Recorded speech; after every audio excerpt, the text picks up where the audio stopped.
name is Tyler. My name is Seth. This is episode 5 of the TNS Racing Podcast. Yes, sir. We are going to first off start off the podcast by talking about what went on this past weekend in our own racing lives.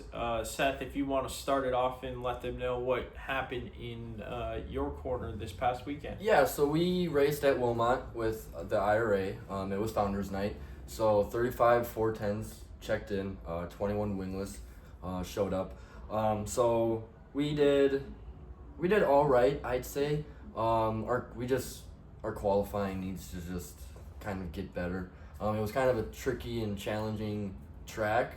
It was kind of hard running the top side in 1 and 2 because of the curve that was starting to build up there. But 3 and 4, there was still, there was just a little curve up there that you could really run, but just coming out of 4, it'd get really slick and you spin your tires coming out, which is kind of a little tricky. So kind of had to figure that out and just kind of set the car up right to where we could get the drive coming out of the corners. And we were having trouble with it really just rolling over, just really just leaning on the right rear hard all night. And I was like, there's got to be something wrong either with one of the bars or the right rear bar or the shock. And we checked the shock was fine, it was holding gas, it wasn't leaking. So our last thing was change the right rear bar. So we changed it, we went a little softer than we were before, and it just still kept rolling over, and I didn't really like it much. So we went a little stiffer, went to a little stiffer bar, more than a 1025, and seemed to help a little bit. So we're going to try a little bit something different for LaSalle this weekend that we're going to be at with the IRA. So we'll see what we can do there. Yeah, and I will definitely say I was also in attendance at Wilmot. Yes, you were. The cushion in 1 and 2 was pretty treacherous, and at the beginning of the night, it was kind of in the middle of the racetrack. Yes. You really had to run it in 3 because of how thick the cushion was too. Yes. But then, in typical Wilmot fashion, it just blew off going towards the wall coming out of 4. Yep. And it made it a tricky technical racetrack to run. There was guys running the bottom, running kind of a slider line, running the top, kind of moving around. So this past weekend I did not end up racing, but I ended up helping my buddy Austin Hartman. He ended up going quick time. Yeah, I did see that. Good for him. So that was pretty cool. He kind of has been struggling a little bit towards the beginning of this year, and it was nice to be able to get him quick time. He finished 5th in his heat race and then 7th in the feature. So Top 10. that was his first feature that he finished this year, and it was in the top 10. He got quick time, so definitely a good night. And it was nice to be able to help them out and just help them build a little bit of confidence and kind of build my own notebook a little bit too, and know what maybe I'll be in for towards the end of the year when we go to Wilmot. Yeah, and Wilmot was pretty smooth too. Yeah. Usually it's a little bit ruddy. There's a couple ruts and a little bit here and there in the middle of turns 3 and 4, 1 and 2, but it was really smooth. I would really liked how smooth the track was. If it stayed tacky a little bit longer all night, it would have been a fast racetrack. Yeah. And then for this week, I race at Plymouth Dirt Track on Saturday, and then Angel Park on Sunday. So you're gonna be with the Badger Midgets. Yep. So I will be giving you guys a little bit of an update on the Badger Midgets next week, since I will be in attendance over there, and then you will be with the IRA. With the IRA at LaSalle with the Legends too. So we'll see how that goes on Saturday. Alrighty. Quick times. Seth, you can start off with your quick times from this past week. Yeah, so for Saturday for the 410 top 5, we did Austin Hartman went quick time with a 12.7. Blake Niemi was second with a 12.7.2. And then Paul Nienheiser with a 12.7.6. And then Will Armitage with a 12.7.8. And then to round out your top 5 was Logan Julian with a 12.8.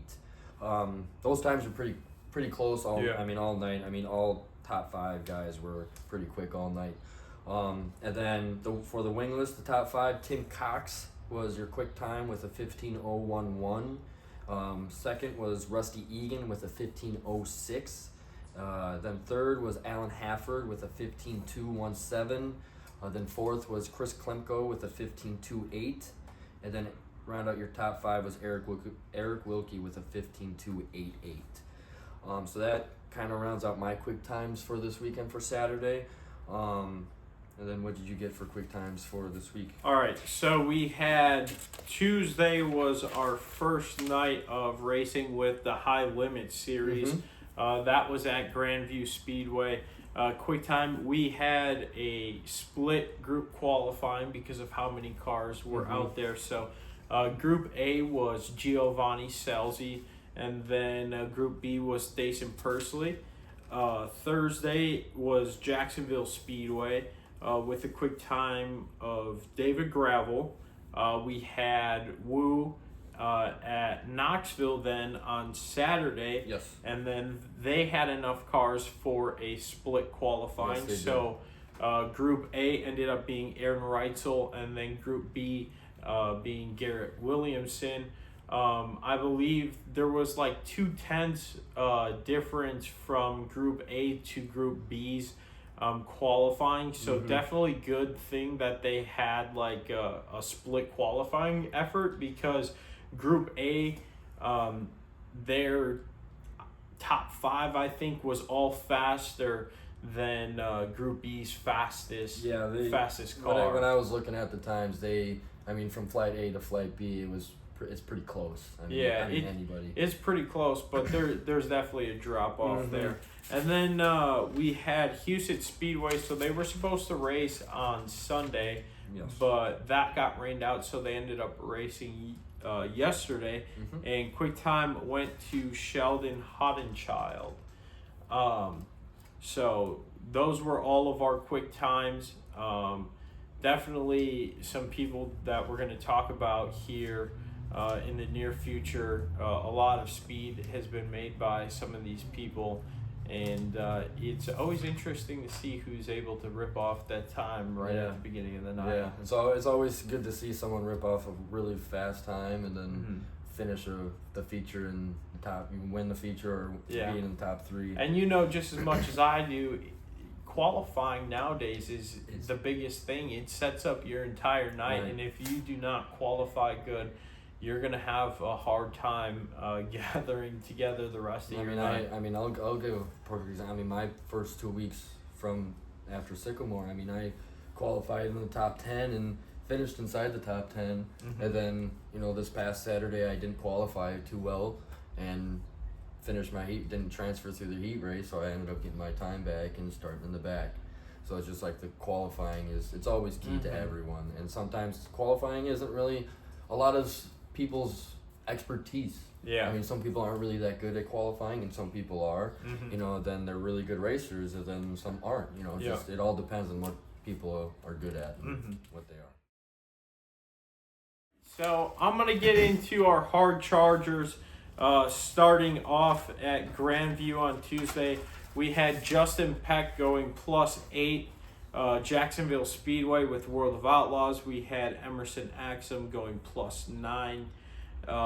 Saturday at Knoxville, we had Carson Macedo going +13, which Carson Macedo was by far the hard charger of the weekend, which I'm going to mention here in a second too, because not only did he pass 13 cars at Knoxville, but he went +12 at Huset's, being the hard charger over at Huset's on Monday. So although he didn't necessarily get the greatest start to the night that he wanted, and his heat races were I would say probably subpar for kind of what you're expecting out of Carson Macedo.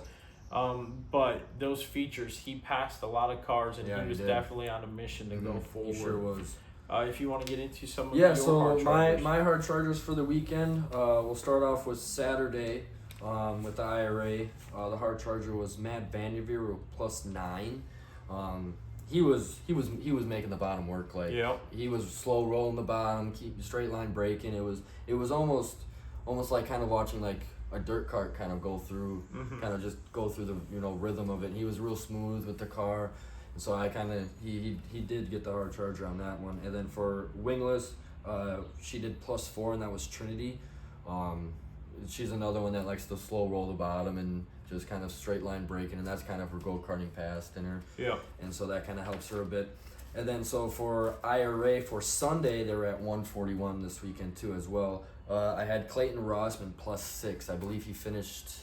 I can't remember where he finished, but he finished close to the top 10, I believe, or inside the top 10. But he did move Yeah, up. Clayton Rossman with 2 top 10 finishes Yes. this weekend. I know think, that. Yeah, because he did plus.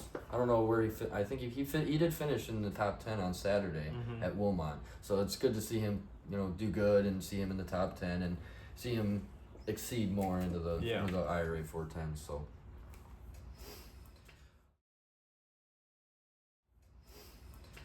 And then to the driver to watch, I did Will Armitage, with the IRA. I mean, he's been on a tear lately. Yeah. I mean, him and Logan Julian this past Saturday fighting the battle for the lead. I mean, that just kind of gives it. I mean, he's only 20 years old or so, and then racing against a 17-year-old. I mean, future of our sport, and they've all placed in the top 2, top 3. Yeah. I mean, he's probably one of the drivers to watch in the IRA, other than Logan Julian as well, and Paul Nienheiser, the 2 youngest ones there, or the 3 youngest ones there.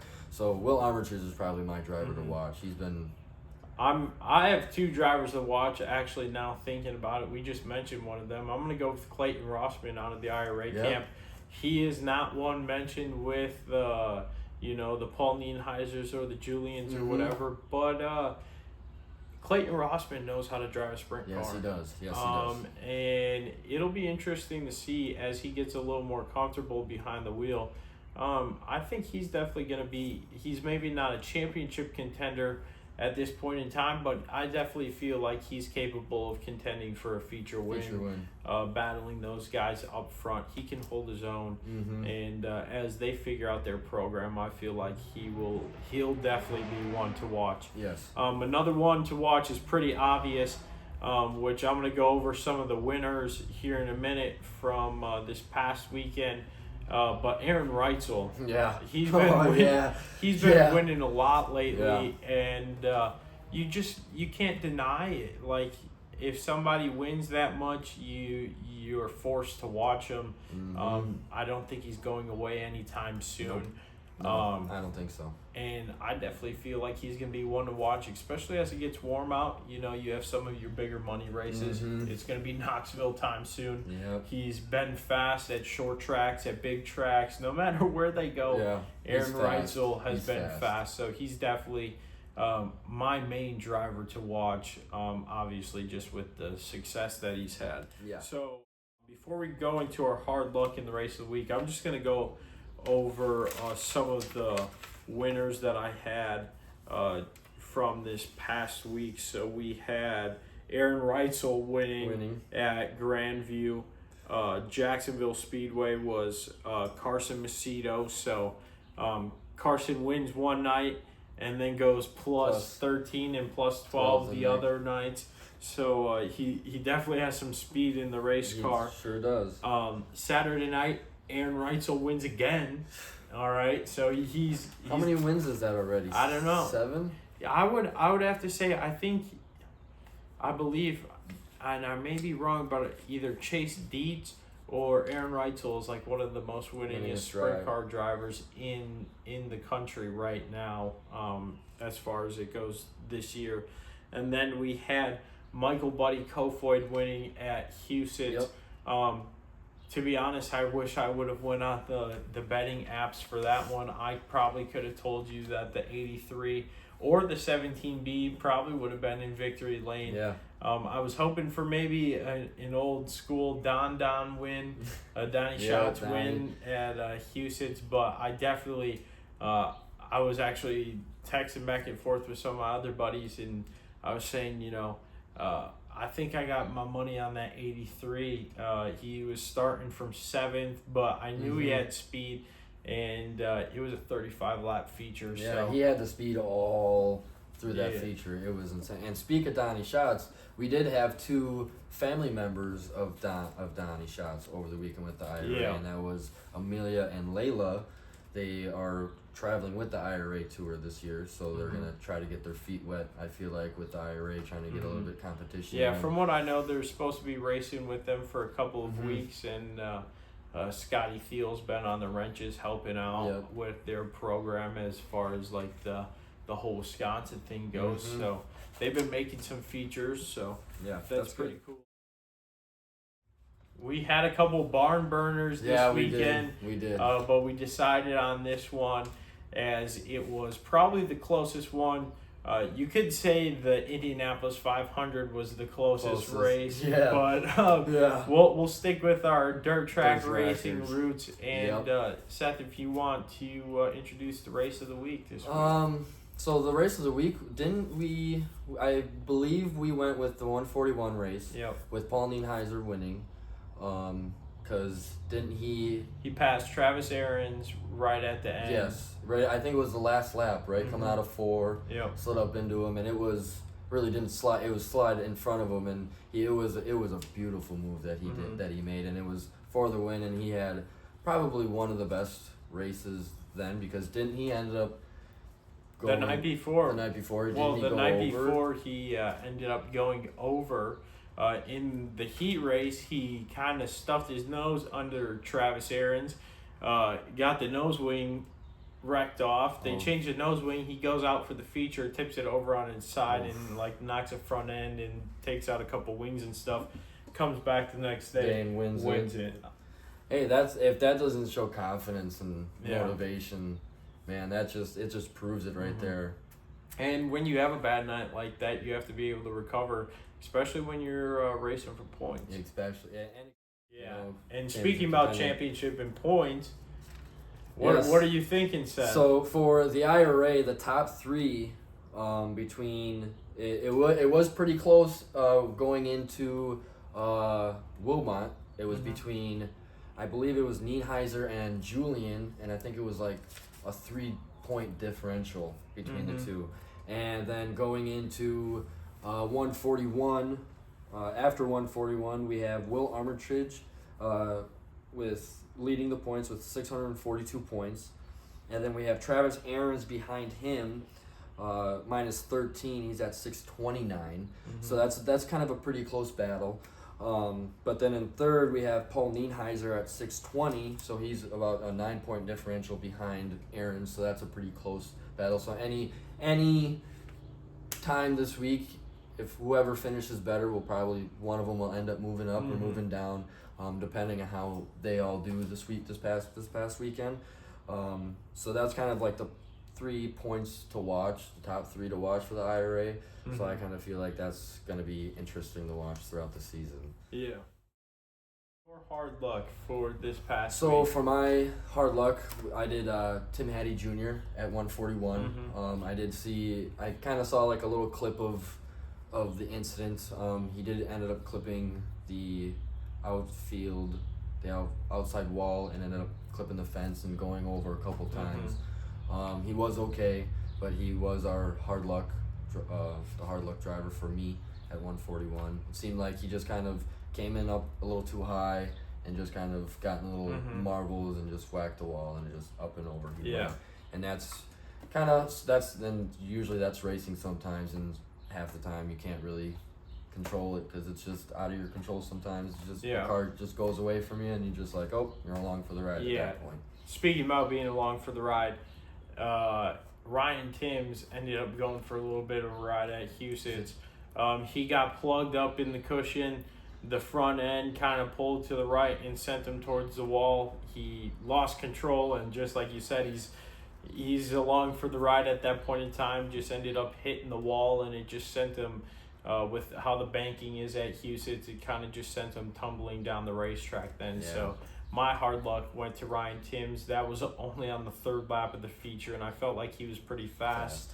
Because he was fast all night there, too. Yeah, wasn't he? so it definitely sucked for him. So he definitely got my hard luck. So he'll end up racing with us on another night. So we definitely have quite a few races in the books for this weekend. Yes, we do. It's going to be nice to be back behind the wheel. Myself, we got 2 nights of racing, so I love myself a little doubleheader. Mm-hmm. And we will see. We'll see what goes on this weekend. And we will catch you guys next week with another episode. Episode 6. Yep. So we really appreciate you guys stopping by Yes, thank and checking this out. Feel free to share it with your friends. Give it a like. Make sure you hit that like button. Yeah. And hit that bell for more Yep. notifications. Make sure you follow along with everything that we've got going on. Go follow Seth's Facebook. Yeah, Johnson Motorsports on Facebook. You can follow me too as well to catch up with updates and recaps of weekends and Saturday nights. So you can go do that. So, And then we have Tyler Davis Racing at pretty much all of our platforms. So you guys can go to those pages to keep up to date with what we've got going on. And like I said, if you liked it, give it a like, share it with your friends. We will catch you guys next week. Deuces.